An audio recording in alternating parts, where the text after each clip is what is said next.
Queridos alunos do segundo ano, hoje um meu bom dia! Aqui quem vos fala é o professor André de Física. Na aula de hoje, faremos a correção dos exercícios da aula passada e iniciaremos a matéria de calorimetria. Exercícios da página 327. Questão 1. Um corpo de vidro com capacidade de 200 ml, colocam-se 190 ml de água a uma temperatura de 20 graus Celsius. O conjunto é aquecido até a temperatura de 100 graus Celsius. Observa-se um aumento de 10 ml, fazendo com que a água chegue até a borda do copo. O que representa essa diferença de 10 ml obtida após o aquecimento do conjunto? O que é isso? Como houve um aumento, trata-se da dilatação aparente do líquido, porque a dilatação real seria a dilatação tanto do líquido como do vidro. 2. Em uma panela, há uma quantidade de água na temperatura inicial de 1 grau Celsius e na pressão normal. Ao ser aquecida, a água sofre uma variação de temperatura, chegando a 13,5 graus Celsius. Sobre o volume de água contido na panela, o que podemos dizer? Com o aquecimento, o volume de água diminuirá. Terceira questão. Uma cozinheira encheu com água um vasilhame de vidro e logo após o levou ao congelador. Depois de algum tempo o vasilhame estourou. Por que isso ocorreu? Isso ocorre porque a água, ao ser resfriada abaixo de 4 graus Celsius, aumenta de volume. A partir de 4 graus Celsius, a água sofre o que chamamos de uma anomalia.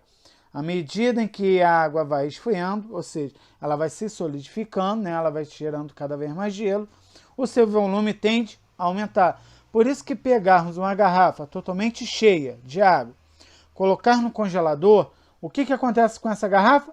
Ela estoura, devido a essa anomalia que ocorre na água. Quarta questão. A cidade de Ansin, situada na margem norte do lago, que recebe o mesmo nome, nos Alpes franceses, foi escolhido pela França para concorrer à sede dos Jogos Olímpicos de Inverno de 2018.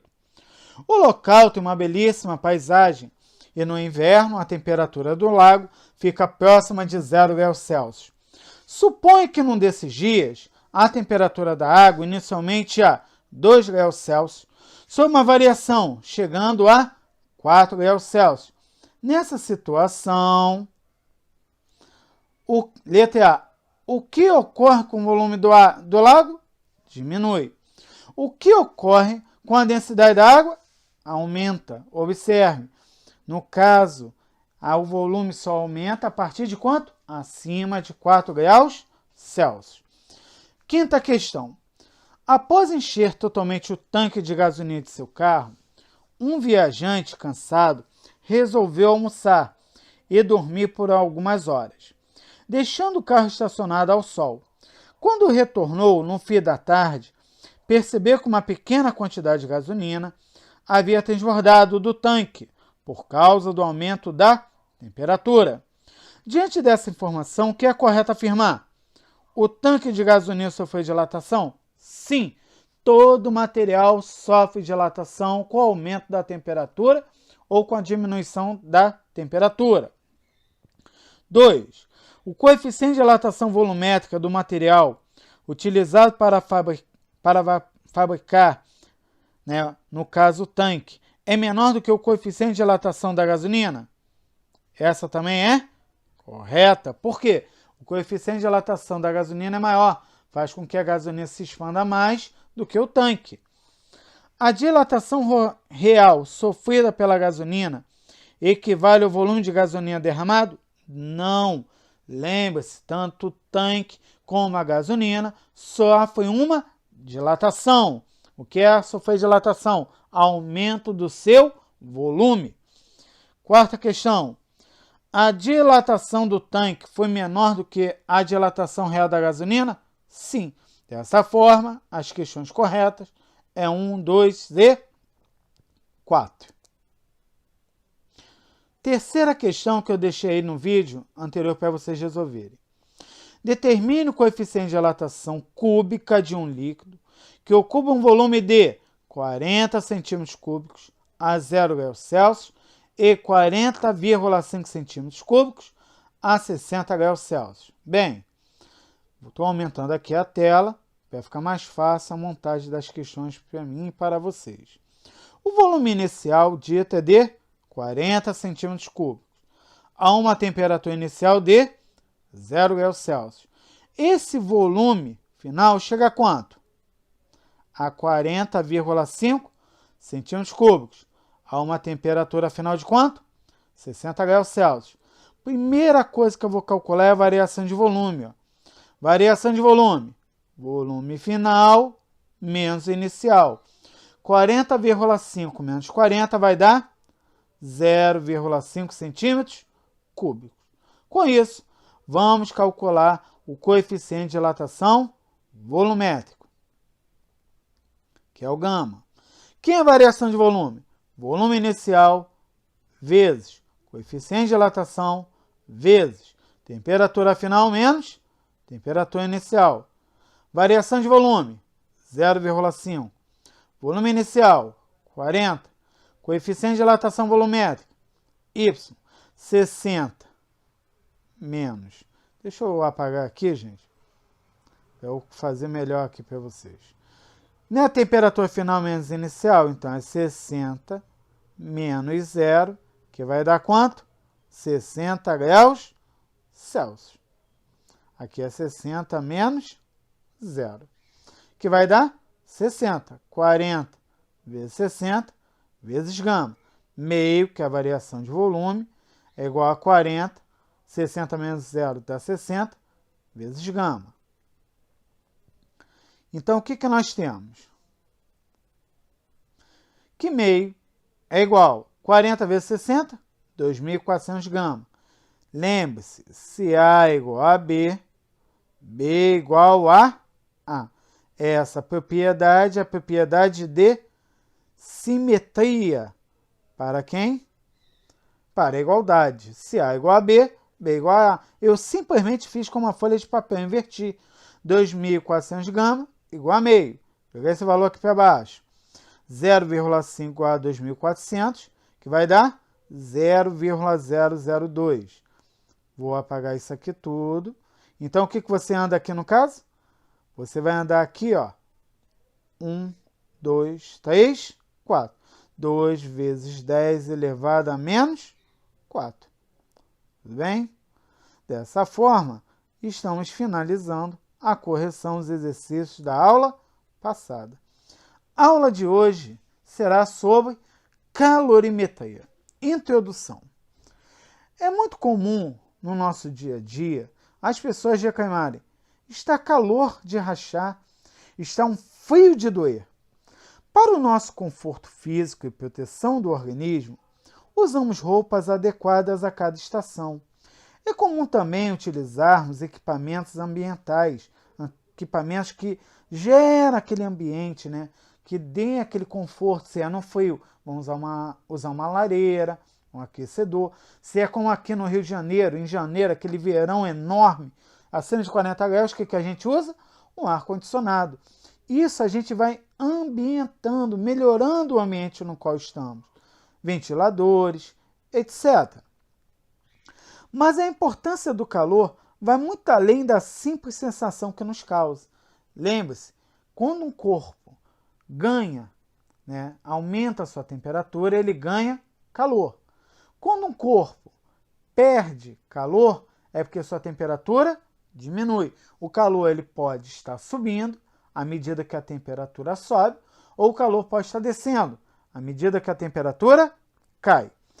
O calor tem várias utilidades, entre elas, o calor cozinha os alimentos, aquece a água, seca a roupa, etc. Na indústria, o calor é largamente utilizado na transformação de metais, plásticos e minerais em vários utensílios. O calor é também largamente utilizado nos transportes, movimentando automóveis, aviões, navios e foguetes devido à queima de combustíveis.